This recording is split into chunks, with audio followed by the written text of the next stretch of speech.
मैं खुद ही माइक काम करें। कल भी उनको आमंत्रण अभी दे दीजिए कल के लिए।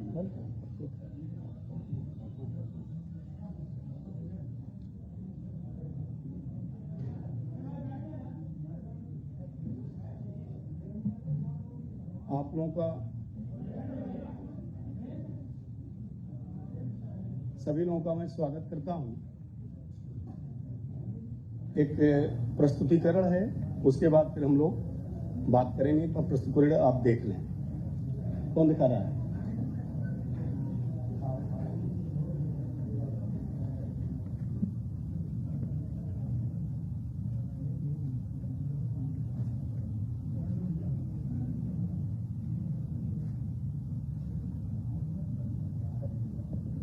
ये मुख्य रूप से बजट है, किस तरीके से लगातार 2017 के बाद में पर्यटन के बजट में वृद्धि हुई है और इस समय हमारा बजट 1000 करोड़ से ऊपर है, जो 2015-16 में जहां केवल 272 करोड़ हुआ करता था, या 16-17 में मैक्सिमम जो गया था वो 506 करोड़ गया था। तो अब ये लगभग दुगना हो चुका है। तो पर्यटन को विशेष तौर पर उत्तर प्रदेश में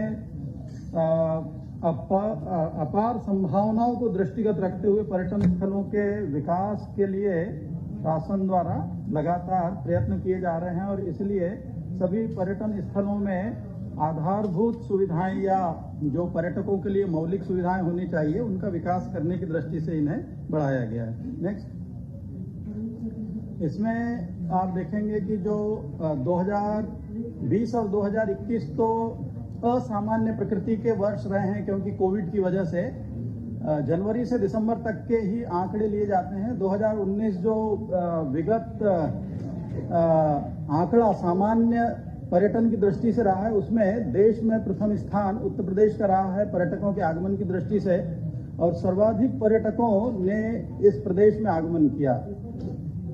तो इस हिसाब से लगातार अब उत्तर प्रदेश के पर्यटन स्थलों में आवाजाही बढ़ रही है और इन पर्यटन स्थलों को लगातार विश्व स्तर पर या विश्व पटल पर कैसे इसको प्रचारित किया जाए, यह हमारा महत्वपूर्ण कार्य होगा, क्योंकि बहुत सारे ऐसे स्थल हैं जिन्हें हम पूर्ववर्ती वर्षों में बेहतर तरीके से प्रस्तुतिकरण नहीं कर पाए और इस वजह से पर्यटकों की आवाजाही नहीं बढ़ पाई। जबकि हमारे प्रदेश से भी बहुत ही कम स्तर के कई पर्यटक स्थल दूसरे प्रदेशों में है, लेकिन उनके द्वारा मार्केटिंग अच्छी की गई, ब्रांडिंग अच्छी की गई, इस वजह से वहां पर लोगों की आवाजाही बहुतायत में रही।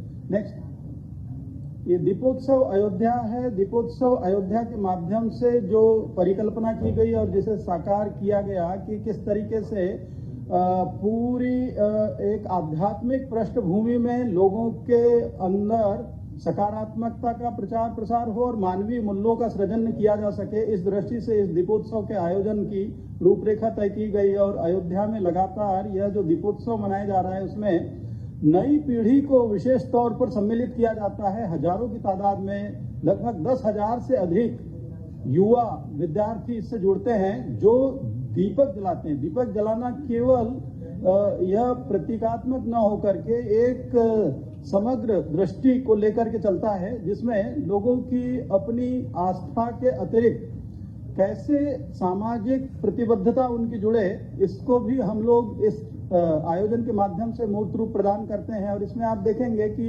उत्तर प्रदेश के द्वारा विश्व रिकॉर्ड लगातार कायम किया जा रहा है। इस वर्ष भी 7.5 लाख दीपक एक साथ एक आयोजन स्थल पर प्रज्वलित किए जाने का लक्ष्य रखा गया है और हम उसमें भी सफल होंगे। इस वर्ष भी हमारा विश्व रिकॉर्ड, हमारा ही प्रदेश का बनाया हुआ विश्व रिकॉर्ड टूटने जा रहा है। नेक्स्ट, ये देव दीपावली है। देव दीपावली के आयोजन का भी आपको पता है कि वाराणसी में बहुत ही अच्छी तरीके से आयोजित किया गया था। दोनों तरफ, दोनों तटों पर दिए जलाए गए थे और उस आयोजन में माननीय प्रधानमंत्री जी का भी आगमन हुआ था। रंगोत्सव है ब्रज में। जो उत्सव हैं वो सारे के सारे उत्सव धर्मिता अपने आप में मनुष्य के सृजन के प्रवाह के साथ ही साथ जो है उसके जीवन में किस तरीके से हम रंग घोलें, किस तरीके से उसको एक बेहतरीन दिशा और लय की ओर ले जाएं, इसके लिए आयोजित किए जाते हैं। और ये रंगोत्सव भी इसी दिशा में आयोजित किए जाने वाला ब्रज का एक महत्वपूर्ण त्यौहार है। कृष्णोत्सव है जो कृष्ण जन्माष्टमी के अवसर पर आयोजित होता है और इसका लगातार आयोजन हो रहा है। इस वर्ष भी आयोजन हुआ था और विभिन्न चौराहों पर बहुत सारे सांस्कृतिक दलों के माध्यम से सांस्कृतिक कार्यक्रम आयोजित किए गए थे और साथ ही साथ जो है लोगों को एक साथ जोड़ा गया था। अंतर्राष्ट्रीय योग दिवस में पर्यटन विभाग की एक महत्वपूर्ण भूमिका होती है, क्योंकि अंतर्राष्ट्रीय स्तर पर योग की भूमिका से या योग के महात्म्य से अब कोई भी पक्ष अछूता नहीं है। स्वास्थ्य की दृष्टि से विशेष तौर पर कोविड के समयावधि में इसकी महत्वता को स्वीकार किया गया और सभी लोगों ने, क्योंकि ये एकाकी तौर पर भी अकेले भी किया जा सकता है, इसलिए अंतर्राष्ट्रीय योग दिवस को हम कैसे प्रसारित करें, इस दृष्टि से यह आयोजन होता है। आगे बढ़ो। उत्तर प्रदेश दिवस है। उत्तर प्रदेश दिवस का आयोजन पहले नहीं होता था। यह 24 जनवरी को उत्तर प्रदेश की स्थापना की गई थी, परंतु इस प्रदेश की ही जनता को नहीं पता था कि 24 जनवरी को हम लोगों ने अपने एक नए प्रदेश के तौर पर अपनी पहचान, अपनी पूरी राजनीतिक भौगोलिक पृष्ठभूमि को स्थापित किया है। तो इसके अवसर पर हम कितने समृद्ध हैं, सांस्कृतिक दृष्टि से, साहित्यिक दृष्टि से, सामाजिक और अन्य विभिन्न प्रकार की दृष्टि से इसको लगातार रेखांकित करने के लिए या उसको उकेर कर, उसको उभार कर इन तमाम पक्षों को जनता के समक्ष प्रस्तुत करने के लिए इस दिवस का आयोजन होता है। पावन पथ की वेबसाइट एक प्रारंभ की गई है। ये अलग विशेष वेबसाइट है और इस पावन पथ की वेबसाइट पे अगर आप जाते हैं तो वाराणसी के उन तमाम ऐसे धार्मिक आध्यात्मिक स्थलों से परिचित होते हैं जिनका बहुत महत्व है और उसमें जाकर के आप लाइव आप स्वयं देख सकते हैं आरती चलते हुए। उसका 360 डिग्री एंगल से आप वहां पर अपने आप को पाते हैं, कोना उसका झांक सकते हैं। और साथ ही साथ जो है जो आरतियां हैं वो भी इसमें सारी दी हुई लाइव आरतियां हैं। कुंभ पूर्व वैष्णव बैठक होती है, लगभग 40 दिवस का एक संत समागम चलता है इसमें। जहां कहीं पर भी कुंभ का आयोजन होता है उससे पूर्व तमाम संत पूरे देश विदेश से एकत्रित होते हैं और लगातार अलग अलग दिवसों में उनका मंथन होता है, वैचारिक मंथन होता है, उनका आध्यात्मिक मंथन होता है और साथ ही साथ किस तरीके से समाज को मार्ग प्रशस्त करने के लिए कैसे विचार विमर्श किया जाए, इस सब पे चर्चा के उपरांत तो इसका आयोजन भी हम मथुरा में लगातार कराते रहे हैं और इसमें भारी संख्या में लोग आते हैं। महाशिवरात्रि महोत्सव, इसका आयोजन पूरे प्रदेश भर में होता है और साथ ही साथ जो वाराणसी काशी इसके लिए विशेष तौर पर जानी जाती है, वहां पर महाशिवरात्रि का आयोजन हम लोग लगातार कर रहे हैं 17 से।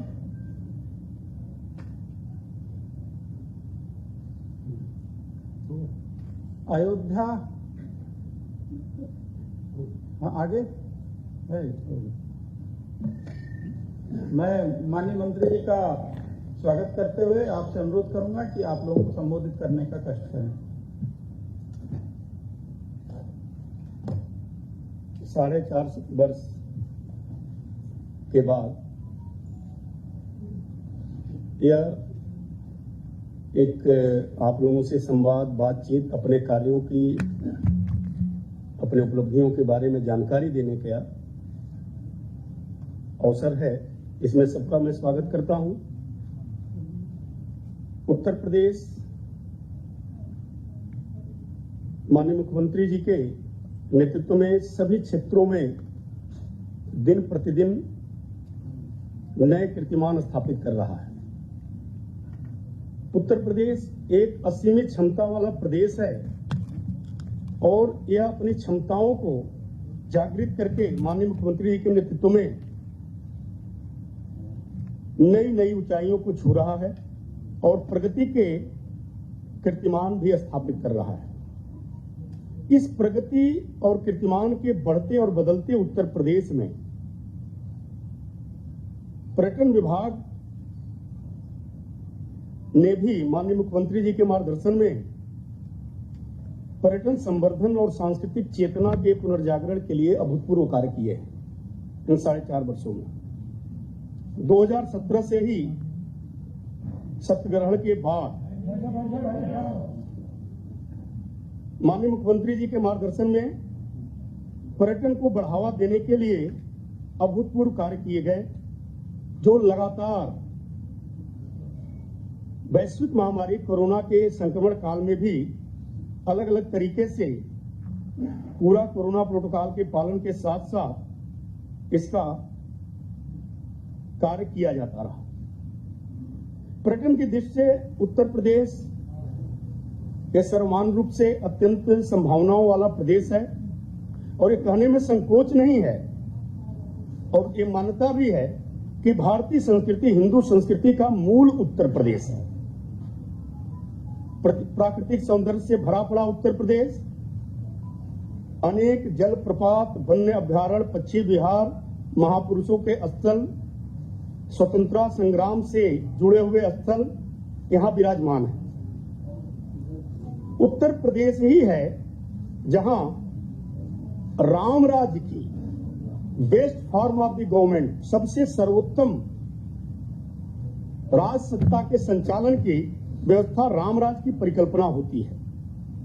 और यही नहीं, यह उत्तर प्रदेश ही है जहां से लोकतंत्र की मजबूत नींव रखी जाती है। अधर्म को नाश करने के लिए प्रत्येक कालखंड में धर्म की स्थापना का भी संकल्प यहां पर लिया जाता रहा है। प्रभु श्री राम से जुड़े हुए स्थल, प्रभु श्री राम की जन्मस्थली अयोध्या, बाबा विश्वनाथ की नगरी काशी, महर्षियों की स्थली नैमिषारण्य, श्री कृष्ण की जन्मभूमि लीला भूमि ब्रज, श्री राम के वनगमन मार्ग से जुड़ा हुआ चित्रकूट एवं अन्य स्थल सिंगवेरपुर, जहां सखा भक्ति के रूप में निषाद राज गुह के स्मृतियां विराजमान हैं। प्रयाग में महर्षि भरद्वाज का आश्रम, त्रिवेणी संगम, अक्षय वट, शिव अवतारी गुरु गोरक्षनाथ जी की स्थली गोरखपुर, शिवाजी एवं ताजमहल से शिवाजी की स्मृतियों और ताजमहल का शहर आगरा, ऐसे अनेक स्थल, सुख तीर्थ हो, देवी पाटन हो, गढ़मुक्तेश्वर हो, देश का, प्रदेश का और विश्व का अपने स्तर एक स्थान रखने वाले राजगिरी का विशाल जलप्रपात, सोनभद्र की पहाड़ियां, कतरनिया घाट, ऐसे करके बहुत से स्थल यहाँ पर विराजमान हैं। भगवान बुद्ध से जुड़े हुए भी यहाँ सभी प्रमुख स्थल हैं, जो उनके जन्म से लेकर निर्वाण तक के से जुड़े हुए हैं। सारनाथ, कुशीनगर, श्रावस्ती को साम्बेशन की ऐसे जैन धर्मावलंबियों के लिए भी यह प्रमुख तीर्थ स्थल है। उत्तर प्रदेश महाभारत काल के भी स्थल यहाँ पर विराजमान हैं। भारत का नाम महाराज भरत के नाम पर पड़ा, महाराज भरत का स्थल भी यहीं विराजमान है। इन जिन स्थानों के बारे में मैंने संक्षिप्त में आपसे चर्चा किया, आपको ध्यान में होगा, प्रत्येक व्यक्ति, आप लोग जागृत हैं, आपने देखा होगा कि 2017 के पहले इन स्थलों के बारे में कोई चर्चा भी नहीं करता था। 2017 के पूर्व विकास की परिकल्पना की तो बात ही छोड़िए, इन स्थलों के बारे में कोई चर्चा भी नहीं करता था। जबकि यह वह स्थल हैं जहां देशी और विदेशी पर्यटक अपनी जिज्ञासा को शांत करने के लिए, आध्यात्मिक सांस्कृतिक पक्ष की संतुष्टि के लेकर के सांस्कृतिक ज्ञान प्राप्त करने के लिए काफी भारी संख्या में आते रहते हैं। लेकिन अब स्थिति बदल चुकी है। माननीय मुख्यमंत्री जी के नेतृत्व में इन सभी पर्यटन स्थलों का समेकित विकास, पर्यटकों को आने पर उनकी सुविधा, उनको व्यवस्था हो, भयमुक्त वातावरण भी रहे।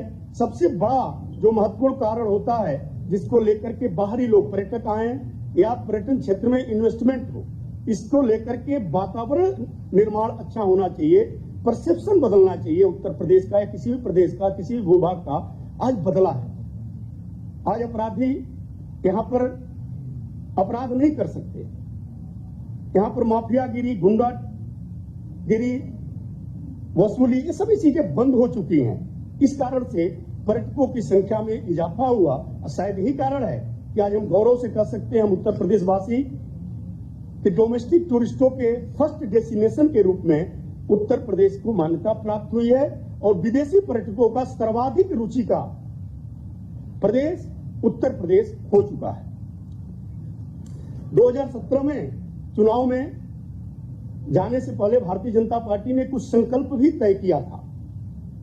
आज गौरव के साथ आपके सामने कहने में एक गौरव महसूस हो रहा है कि एक एक संकल्प पत्र के एक एक बिंदुओं को पर्यटन विभाग के द्वारा पूर्ण किया जा चुका है। कोई भी एक लेस मात्र भी कोई भी अंश संकल्प पत्र का बचा नहीं है। 4.5 साल के भीतर ही पूरे संकल्प पर की प्रत्येक संकल्प की योजनाएं पूरी की जा चुकी है। इस संबंध में कुछ आपके साथ मैं अवश्य निवेदन करूंगा कि पर्यटन के क्षेत्र में जो कार्य हुए वो कुछ महत्वपूर्ण कार्यों का मैं आपके सामने वर्णन करूंगा, चर्चा करूंगा। माननीय मुख्यमंत्री जी के प्रेरणा और मार्गदर्शन में 2018 की पर्यटन नीति के माध्यम से हमारे यहां कुल 12 सर्किट का भी सृजन किया गया। 12 circuit, Ramayan circuit, Krishna Braj circuit, Buddhist circuit, wildlife and eco tourism circuit, Bundelkhand circuit, Mahabharat circuit, Shaktipeeth circuit, आध्यात्मिक circuit, Sufi Kabir circuit, Jain circuit, craft circuit, स्वतंत्रता संग्राम सर्किट और एक नया सर्किट जो लेकर के हम लोग आए हैं, गंगा सर्किट, जो प्रस्ताव किया गया है। ये 13 सर्किट पूरे हम लोग लेकर के इस पर काम कर रहे हैं। सभी जितने भी आध्यात्मिक स्थल हैं, उन सभी आध्यात्मिक स्थलों को कनेक्टिविटी से जोड़ने को लेकर के माननीय प्रधानमंत्री जी ने, माननीय मुख्यमंत्री जी के नेतृत्व में यहां पर माननीय प्रधानमंत्री जी की प्रेरणा से सभी ऐसे तीर्थ स्थलों को विभिन्न स्कीम के माध्यम से, जो केंद्र की भी हैं, प्रदेश की भी हैं, जोड़ा जा चुका है। उत्तर प्रदेश के हर जिले में पर्यटन के केंद्र हैं, हर जिले में, हर डिस्ट्रिक्ट में एक न एक पर्यटन का केंद्र आपको मिलेगा। लेकिन इस पर काम नहीं किया लोगों ने, पिछली सरकारों ने इस पर चिंता नहीं किया, भागते रहे उससे।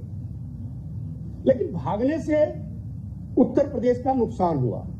जो पर्यटन कई देशों का अर्थव्यवस्था का केंद्र है, वो पर्यटन हमारे यहां, जैसे कि अन्य देशों में जाएंगे, वहां कुछ संख्या में 10, 5, 2, 4 ऐसे करके पर्यटन के केंद्र मिलते हैं। हमारे यहाँ सैकड़ों, हजारों की संख्या में ऐसे पर्यटन के केंद्र हैं, जो हमारे सांस्कृतिक पहचान, हमारे आध्यात्मिक केंद्र, हमारे स्वतंत्रता संग्राम से जुड़े हुए स्थल, लेकिन इस पर किसी ने काम नहीं किया। माननीय मुख्यमंत्री जी के मार्गदर्शन में मुख्यमंत्री पर्यटन संवर्धन योजना को लॉन्च किया गया उत्तर प्रदेश में, और प्रत्येक विधानसभा को केंद्र मान करके उत्तर प्रदेश के सभी विधानसभा क्षेत्रों में एक एक पर्यटन केंद्रों के विकास की योजना पर काम हुआ। काम प्रारंभ है,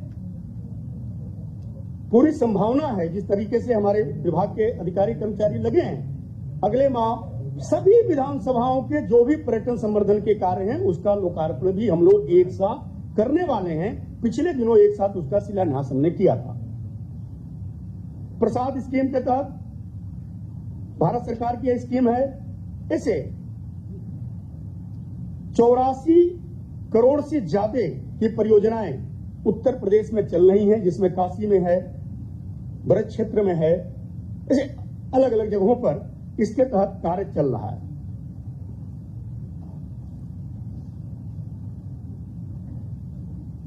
अब तक मुख्यमंत्री जी के मार्गदर्शन में 2017 के बाद 94,249 लाख की परियोजनाएं या तो पूर्ण हो चुकी हैं या तो प्रगति पर है उनका कार्य। उत्तर प्रदेश में समेकित पर्यटन विकास के भाव को लेकर के माननीय मुख्यमंत्री जी के नेतृत्व में ब्रज क्षेत्र विकास परिषद, तीर्थ विकास परिषद, विंध्यधाम तीर्थ विकास परिषद, चित्रकूट धाम तीर्थ विकास परिषद, ऐसे करके इनका गठन हो चुका है। इनके द्वारा विभिन्न विकास की परियोजनाओं पर काम किया जा रहा है। यदि अकेले हम केवल ब्रज क्षेत्र की चर्चा करें तो 106 स्थलों का पर्यटन विकास का कार्य केवल ब्रज क्षेत्र में किया जा चुका है और ब्रज क्षेत्र का एक स्वरूप भी अपने आप में अद्भुत और अलग आपको दिखाई देता है इस समय जब आप जाएंगे तो। देवी पाटन धाम, सुकृताल और अन्य भी ऐसे जो तीर्थ विकास परिषद है उनकी भी प्रक्रिया आगे बढ़ चुकी है। विश्व बैंक सहायता जो प्रोकूवर की योजनाएं हैं या अन्य योजनाएं हैं उसको लेकर के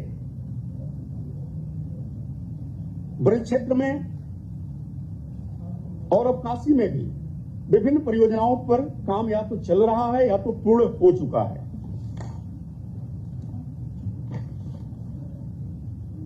उत्तर प्रदेश में भी अब रोपवे चलता है तीर्थ स्थलों पर। पीपीपी मॉडल पर 3 स्थलों पर ये रोपवे की परियोजना संचालित हो चुकी है, लोकार्पित हो चुकी है, चल रही है, पर्यटकों को सुविधा उपलब्ध करा रही है। चित्रकूट, अष्टभुजा काली को विंध्याचल में, विंध्याचल और मथुरा में चित्रकूट रोपवे का संचालन